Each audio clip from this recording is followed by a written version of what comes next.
Sometimes we forget why we're here. It's easy to fall off track. These help us remember. These battle scars don't look like they're faded, don't look like they're ever gone away. They ain't never gonna change. These battles. Growing up, I had a dream, something no one else could see.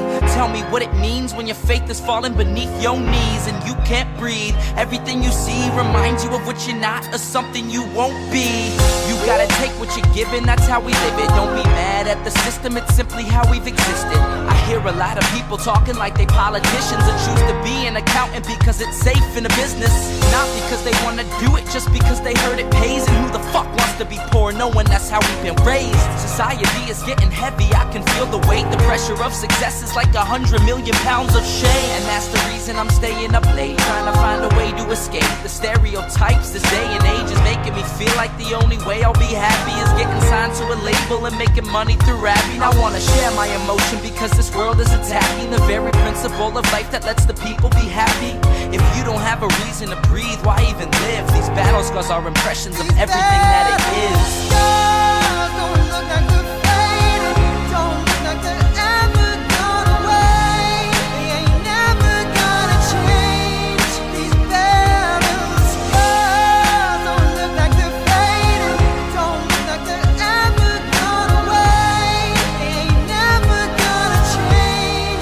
These battles. Now, if I had a voice that reached 100 million people, I'd tell them there's a reason that we're all created equal. Cause some decide to be great and some decide a sequel to an average person's life is simply what they want to be. So you make your decision, all I know is what I'm given. Won't define the life I lead or the way I dwell in existence. I've seen a greater image on the walls of where I'm living, and the words twisted and scripted remind me of something written. Faith is a gift that is given down to the people. If one believes it, one receives it. It's given if it is needed. Don't ever think you're trapped in a life that you never wanted. Your options are infinite, that's some mathematical logic. I'm not saying I'm a prophet, I'm speaking for what it's worth. These lyrics define my prayers and these battle scars on my church. Not saying I'm a prophet, I'm speaking for what it's worth. These lyrics define my prayers, these battle scars on my church.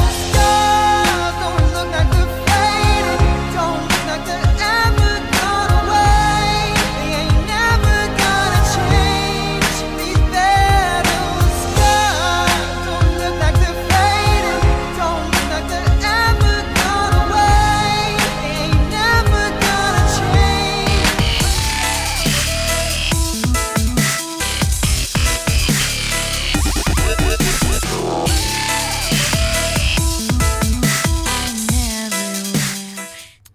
Well, hello everyone. How are you doing? I need to add the chat widget. As I had warned you, I would not be doing a show for a few days, and I almost didn't do one tonight because, as you saw on Twitter, I need to take this jacket off.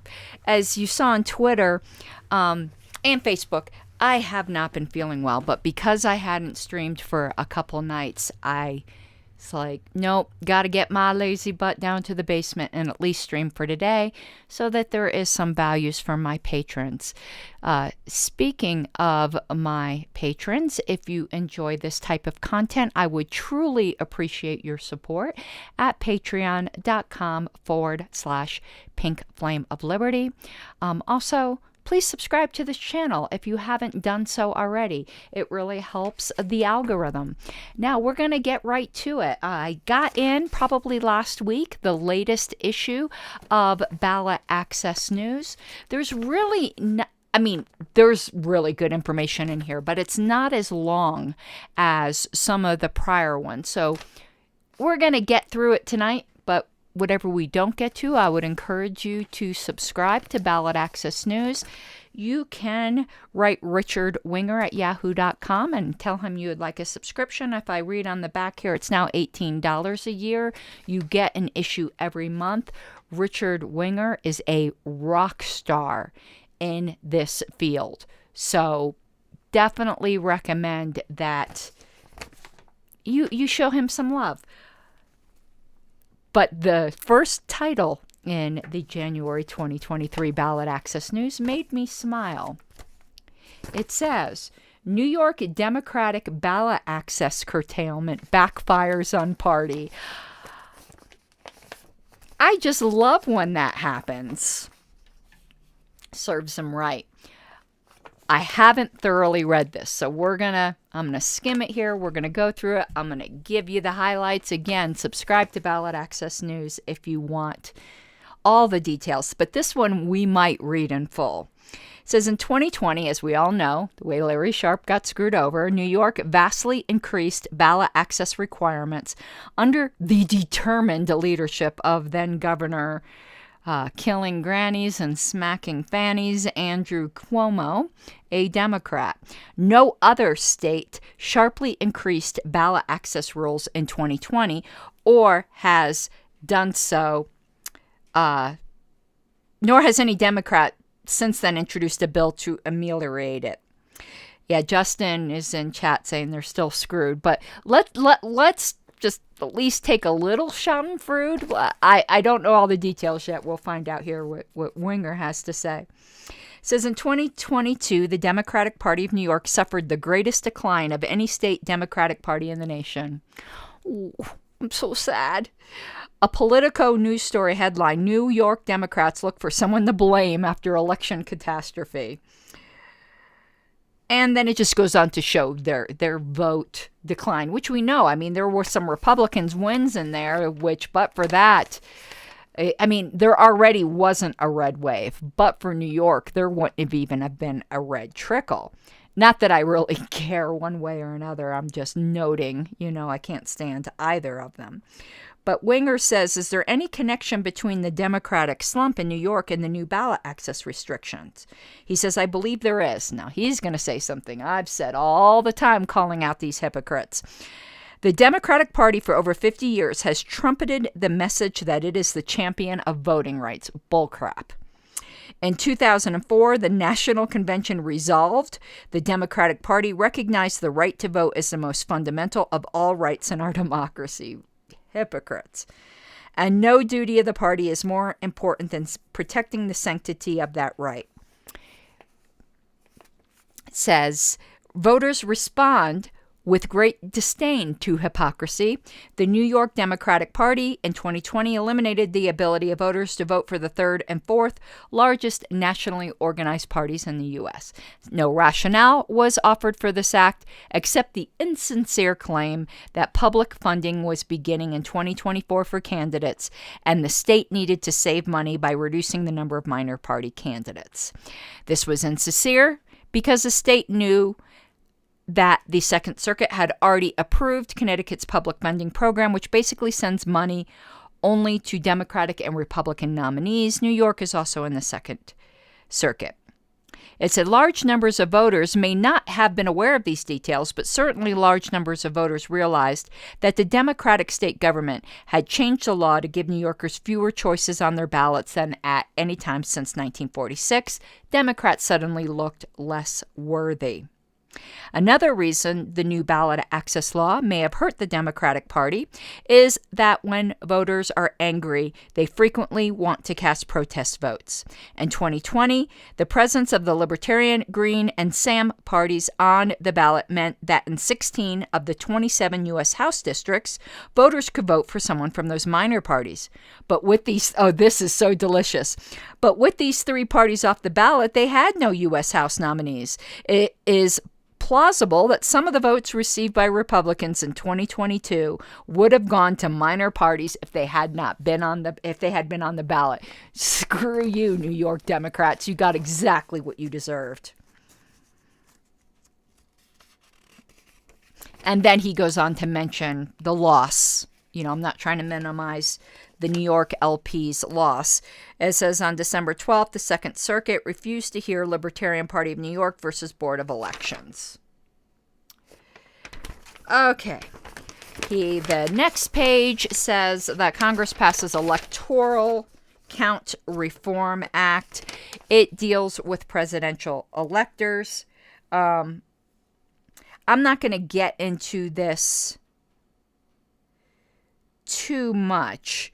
But interesting here, this 2022 law settles an interesting dispute.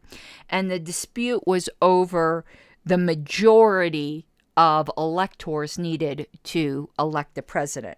So this law clarifies it and says that if some electoral votes are not cast, the majority required to elect a president will be reduced. And he gives an example, because I never knew this happened. For example, in 1872, when Congress refused to count 3 electoral votes because they had been cast for a dead candidate, the majority need not include those 3 missing votes.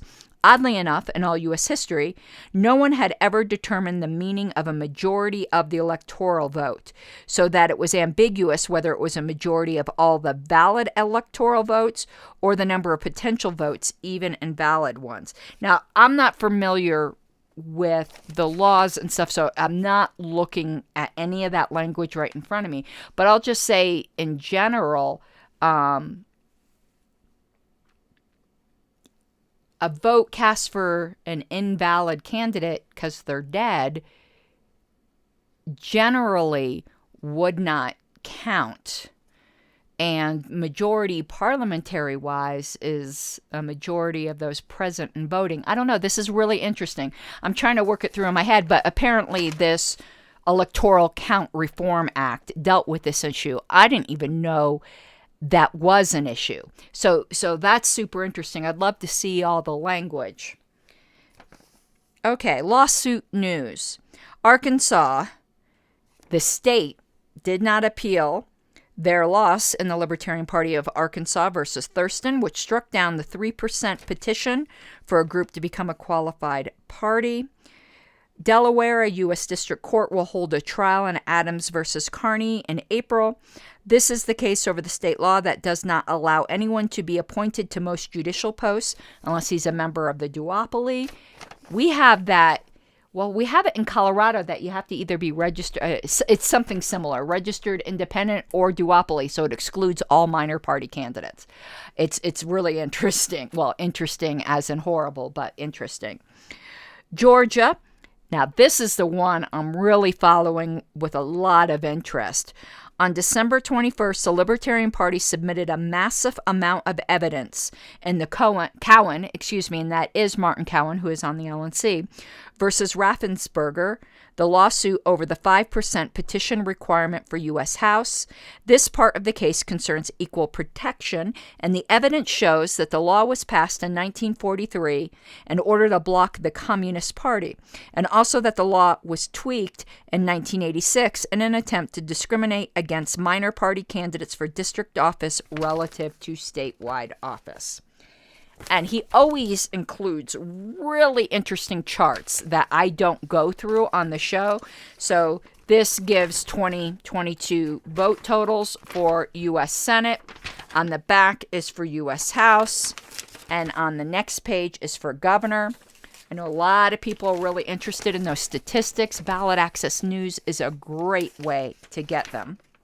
Now, we're already on the last page. As I said, most of this issue had like long articles or those voting totals charts. So we've just got a few things to read in the back. So the Republicans set presidential convention date. It'll be July 15th through 18th in, where does it say? I saw the Milwaukee. It's a relatively early date compared to other national convention dates of major parties for the last 20 years. Most states have petition deadlines for presidential candidates who run outside the 2 major parties in August. Interesting. This is why they're doing it early, with a few in September. Therefore, if there is a major split in the party at convention, there will be time for a new candidate to arise. Maybe this is Trump's plan. I just want him to not look at the LP. That's all I can say. He can kiss my libertarian booty. And then Kirsten Sinema, I guess is how it's pronounced, of Arizona, changed her voter registration from Democratic to Independent. She'll run for re-election in 2024 as an independent. This is outside the interest of the LP, so I'm moving past that. It mentions that Chase Oliver declared his candidacy for the Libertarian presidential nominee. I think most of us in the party knew that. Charlene Mitchell dies. She was the Communist Party presidential candidate in 1968. She was the first black woman to ever appear on a government-printed ballot as a presidential candidate. I did not know that. I had never heard of her. She was only on the ballot in 2 states. All right, so that is it. I'm kind of glad it was short today because I was not feeling well, but I like to keep you guys up to date. So the 2 things that were of major interest, at least for the LP, was the way it backfired, at least a little bit. Those restrictive ballot access laws in New York for the Democrats couldn't happen to worse people. And I don't mean it's bad that it happened to them. I mean it's good that it happened to them. I wish it happened to them harder. And I'm watching with interest the Cowan case in Georgia. So, wow, a 22-minute long show. I think that might be the shortest I've done, except for when I'm sitting in my room upstairs and just doing a quick impromptu live stream. Okay, you all, I hope you have an awesome night. Once again, I'm just going to give another quick plug for Patreon. If you do enjoy this somewhat unusual content, please support me at Patreon, patreon.com/pinkflameofliberty. And you have a good night. I think I'll be streaming tomorrow, and it will probably be LP history, but a lot of it will depend upon how I feel. But you know, when I don't have committee meetings, and I don't tomorrow, I was going to, and it turned out I didn't. The Colorado Platform Committee finished its deliberations early. There's Wayne walking and shaking the floor. So unless I'm super sick, I will be streaming tomorrow. Have a good night, everyone, and I love seeing you. Bye-bye.